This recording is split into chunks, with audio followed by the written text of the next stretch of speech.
The best owners are the Robert Kraft. The best owners are the Roman Abramovich. The best owners are the ones that move in silence, like G's and Lasagna, bro. We don't need to hear or see.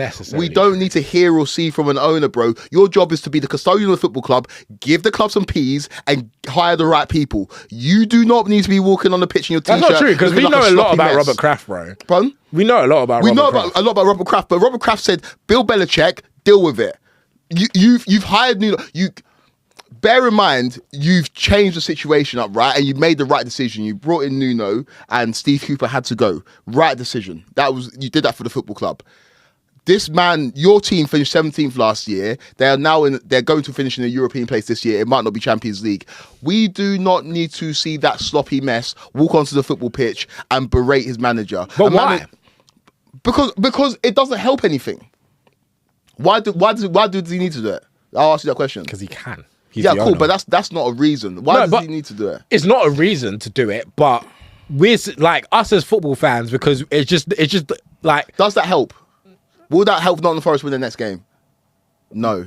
Well, yeah, because now it's like, oh, if I lose again, this could happen again, and we can make like that. I don't think that will necessarily translate into a win. And even if it doesn't help, like I don't care. Like, who are we to tell my man what to do? Half of the times when Jerry Jones says the stupid stuff he does, or Jerry Jones says this, and it doesn't help the Dallas Cowboys, but that's just because Dallas are Dallas. No. The reason why Dallas are Dallas, brother, the reason why Dallas are Dallas as a Dallas Cowboys fan is because of Jerry Jones. It's because of Jerry Jones. Yeah, but then you could say the head coaches as well, and stuff like that. Who hires the head coaches? Yeah, no. Who supersedes the head coaches and means that they don't have any power? The head coaches are just mouthpieces. Mm-hmm. These guys don't do anything because Jerry Jones and his son are running the team into the ground. Mm-hmm. Marinakis deserves a lot of credit for investing in the football team and taking them from 17 to 7. So he's not running the team into the ground? For 100%. But walking onto the football pitch and berating the manager doesn't do anything to help the situation. Granted, you can do it. You can do whatever you want. You can piss on the football pitch if you want. It doesn't help. And I just feel like him doing that just undermined the good feeling that was surrounding Nottingham Forest, despite the fact... What? Yeah, but... See, I think we're losers in this country, bro. And this is our issue, because we're saying that it's undermining the good feeling. You fumbled it. It's not like they had City at home. They beat City at home. You've seen at Nottingham Forest, how many people have gone to the City ground this season and get tumped up? So the time where you're actually having to like pull your socks up and win a big game against an already bro, we've got to realise this wasn't like he lost to City and we're just like the context of it. They lost to an already relegated Leicester. They drew, to an already relegated Leicester. I understand that. They had to win that game. That was a must-win game. I had Max Scott coming on TalkSport saying how big of a game this is because they've already fumbled it. This was an already relegated side. Yeah. A derby as well. What do you have about you to just go and get the 3 points? Right, cool. Nottingham Forest has been getting the 3 points ever. A question. Okay, and on the same weekend, right? Man City, by all accounts, are not having a great season against... if not the worst, the second worst team we've ever seen in Premier League history, right? In Southampton, they also fumbled it. Mm-hmm. If we see Sheikh Mansour going to pitch, is he justified to do that? St Mary's different. It's away. It was away. Brother, it's away. No, bro, it's away. Don't do that, no, bro. But it's away, Don't do that, though. Don't do that. Away against the worst team we've ever seen in the Premier League. Yeah, but don't do that, that's bro. That's not context. different. Well, yeah, it is. Oh, tough night at St Mary's. Get out of here, bro. No, that's not what I'm saying, Quay. I'm not saying... I never said tough night at St Mary's. So why is it different because it's away? Because, one, Sheikh Mansour can't just walk onto the pitch at St Mary's. He could if he wanted to. No, he couldn't because he doesn't own the club. He could if he wanted to. He doesn't own the club. He could if he wanted to. Okay, even if he could if he wanted to, there's still some loopholes in which that, one, you could be trespassing because you do not own Southampton. Yeah. Two, you are away. And three, do you know what I mean? I just think it's different. Marinakis, you're at home. It's a big game. You have to win. And I'm not saying he should have done it. He's so I'm not saying bro. No, I'm not saying. Listen, I never said he should have done it, but I get why he's done it. I don't get why he's done it. No, I get why he's done it. Like that's a massive opportunity you fumbled. I don't get why. And fair enough, yeah. And fair enough. So say where Man United. Okay, so we live in different worlds. It's all hypotheticals. Man United play against Lyon and you're fumbling the bag. Yeah? You're just fumbling it, and luckily Money Mags comes up with a winner or whatever. Mm-hmm. But say you lose that game like you were on course to do. If Jim Ratcliffe walks on the pitch and starts berating Roman Amorim, will you be okay with that? No, you wouldn't. No, but I wouldn't care. Get out of What? it. No, bro. but why would I care? Get out of it. Because you know why you'd care? Because you know that Ruben Amorim is more qualified at his job than Jim Ratcliffe. If Jim Ratcliffe, after the game at home where you had a tifo, walked onto the pitch after Leon and started berating Ruben Amorim, I'm telling you for a fact that people wouldn't say that should wash. People would be saying, what the hell is that man doing? But that's what I'm saying. Insane, bro. No, but that's what I'm saying. It's People would say saying that. No, but you wouldn't say that. No, because at Okay. the end of the day, Right. like, one, I think that shows that as an owner that cares. Like, I think in this country, so you'd like that? You'd we like have it? this weird superiority complex as fans, is where we as fans, think we own the football club. And don't get it twisted, fans do help when it comes to football club and match day revenue and thinking. I totally get that, but we don't own the football club, brother. If I lose my job tomorrow, Man United are not going to go bust. Do you know what I mean? If one or two season ticket holders lose their job tomorrow, Man United are not going to go. So bust. to answer the question, if Jim Ratcliffe walked on the pitch after the Leon game to berate Ruben Amorim, you'd be all right with that? I would be all right with that. Okay, fair enough. It wouldn't make me change. It wouldn't make me change anything. It's just But you'd be all right with it. I would be all right with it. Okay, People fair won't. The enough. moderates won't. Okay, fair enough. But I would be all right with it because I don't care. That's a different perspective then, because I wouldn't. No, be okay because with it's just the way. No, because what we want in this country, is the way.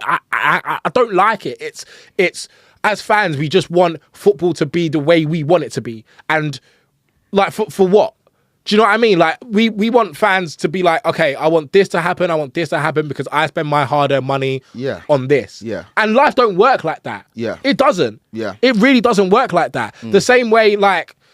And I don't think that happens in America. Okay, it doesn't cool. really happen in America. Question. Me and you work on the Thursday night show together, right? Mm-hmm. And like, say we're getting great views. We're getting like the whole season. We've been banging. Clips are going out on YouTube. We're slapping. The kickoff is the marquee show on Talksport. There's one week where we forget to dump something, and our boss walks into the studio and starts berating us in front of everybody. Will you be okay with that? Because he's the boss. Well, we best up. So you'd be okay with that because he's the boss. You'd be all right with that. Him berating us in front of everybody in the building. You wouldn't be. You would not be. And it's not even. It's Scott Taunton walks into the studio and he starts berating us because we messed up on one show, despite the fact that the whole rest of the season we've been on point. You'd be okay with that. You wouldn't. No, you wouldn't. No, it would be undermining you. You'd be like, brother, have that conversation with me after the show's done, not in front of other people. You wouldn't say because you're the boss and because you run this place, you're allowed to do that. No, but because he's berating me, wouldn't. of course, because I wouldn't be happy with anyone berating me. But if someone from the outside was looking in, because remember, I'm not a Forest fan. From the outside looking in, but if so using your example, if someone from the Talksport audience saw that and said, you know what, like he is the boss, maybe he shouldn't have done that. But and he went about it the wrong way, but he's entitled to do that. I don't think many people think that. No, I don't think many people think Zach, that either. what do you think? But I think he's entitled to do that. He's entitled to do what he wants. Bring in an innocent bystander. If that happened to you at work, and you like you're putting out sick clips, the videos are sick, the ULAs are sick, but then you mess up, and then somebody comes in front of everybody on the floor, and don't pull you to one side, pulls in front of everyone on the floor. The boss comes in and says, "Bro, fix up," and starts berating you. You'd be okay with that because the person owns the company. No, of course. I'm not saying you can't be pissed. I'll be pissed. Like, I don't, Okay, and not even just be pissed. Is that fundamentally okay because he owns a company? Nah, you can't do that. Listen, Zach, it's not fundamentally okay, but we can't tell him what to do. You can't tell him what to do, but I'm not He saying owns the company. I'm not You saying you can't can tell him tell what to do, but I'm saying that's not. We're giving our opinions on it, right? Yeah. We can't tell him what to do. We are just like broadcasters and podcasters. But I'm saying that what he did was not fundamentally right. No, I'm not. Yeah, Sorry, question. In football, does the club take on the vibe of the owners? Like, does a club, the fan base, the players, do they like take the personality or the vibe of the owners? no, and see, this They is the, don't. no, and no. 'Cause I'm like, does it set a good precedent, him doing that? No. Especially Well, after no, such- because what and we will that make it a bit toxic in there? Will it make it a bit? Yeah, no, of mad? course it will. But that's what- all my thoughts. Like, It's just not. It's not beneficial to anybody. No, That's it's I'm not. thinking, But what? is the greater good bad or is the great good good? Like, very good. Come Very on, good, man. bad. There's no. I don't think there's any justification. like, is there for any it. positive? Like, is there any? What's the positive from it? Because he's the owner, he runs football club. He's allowed to do it. But then Tony's saying it brings back a bit more of What accountability? a bit more character in the game. It brings back a bit more. Is that what you're trying to say, Tony? It brings back a bit more. Listen, I'm just saying, like, I just hate the way that we as fans were just like, that's like, don't get twisted. I get it's not acceptable, and I'm not saying but who are we to tell Marinakis what he can and can't do? Like, he owns the football club. He's paying everyone's wages. I'm not telling him, but we're giving opinions on it. I say it's not right. No, and I don't think it's right either. I think there's always a time and a place for things. But if he's done it, I'm like, brother, is there a situation where like the board can come together? Yeah, like push him out or something? 100%. There's always situations like that. People can talk, and that's how jobs work. But when it comes to like owners, I think like in this country, we just want the people that put their money where their mouth is when it comes to football clubs to do what we want, and I think it's weird. Who do we bend the back to, the owners or the players?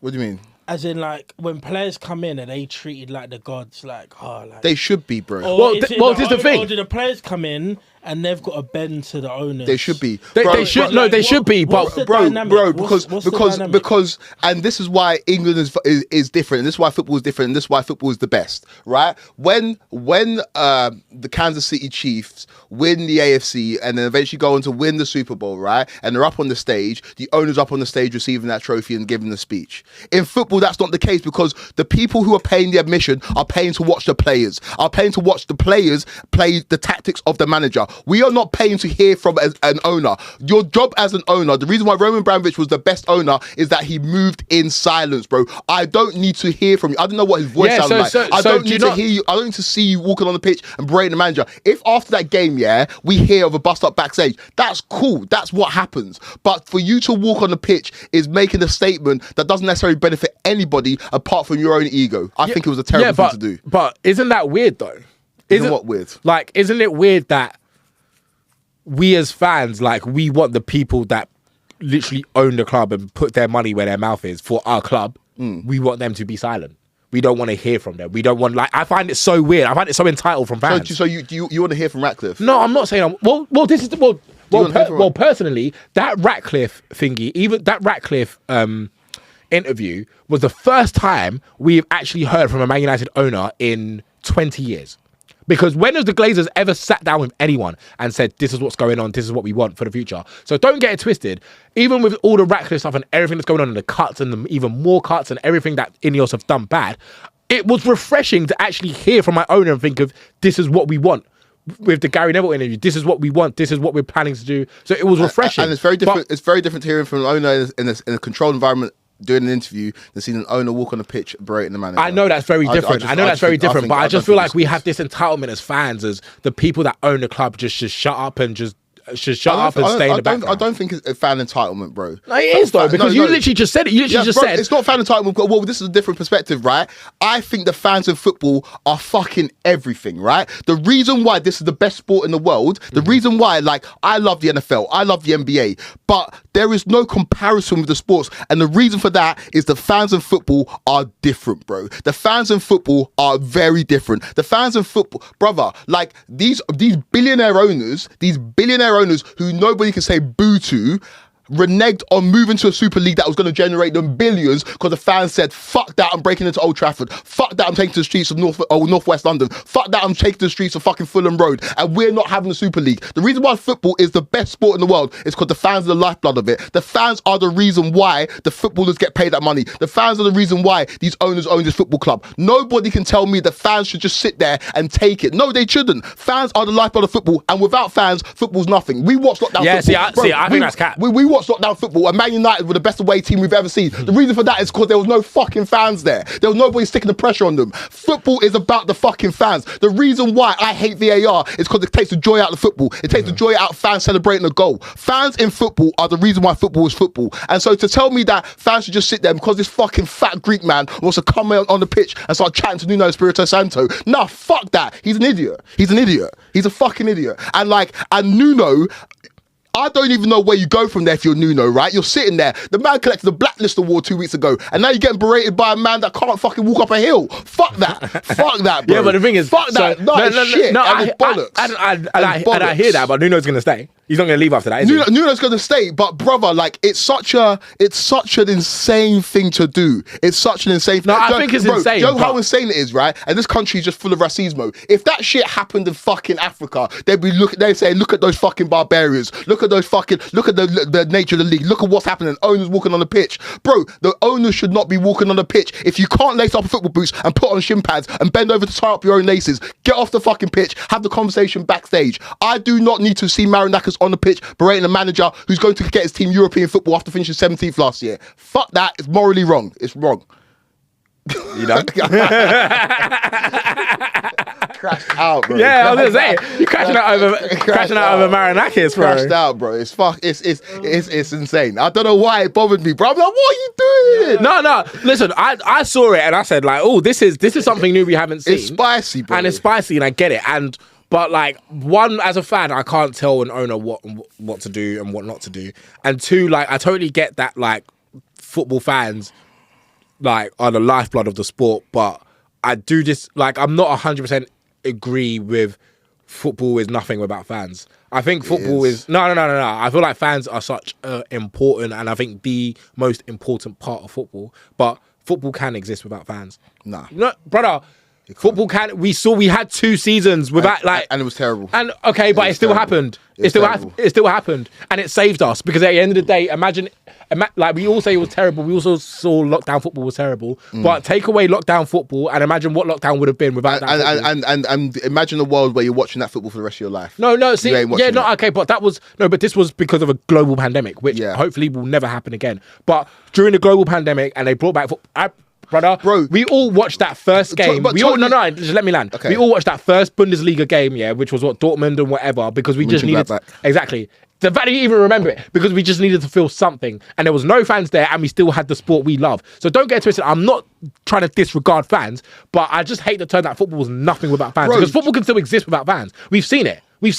And do you know what we do? And I'm not saying we shouldn't have fans, because football needs fans. And I totally get that. But to say football is nothing without fans, it's nothing without fans. No, but it's not true though. Do you know what we do? Do you know what we do, right? To those teams that won trophies in that era where there was no fans, we default those trophies. We say that Arteta's FA Cup doesn't count. We say that Liverpool title doesn't count. We're just saying that because we're through a global pandemic. No, we're saying that because it's a completely different sport.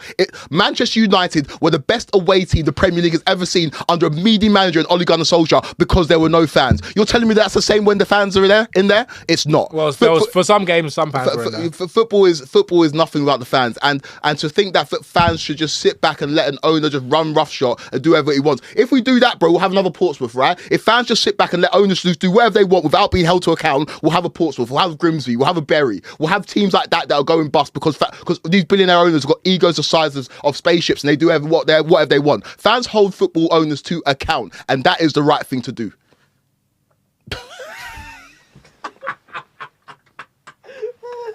Question, I'm dying. Question.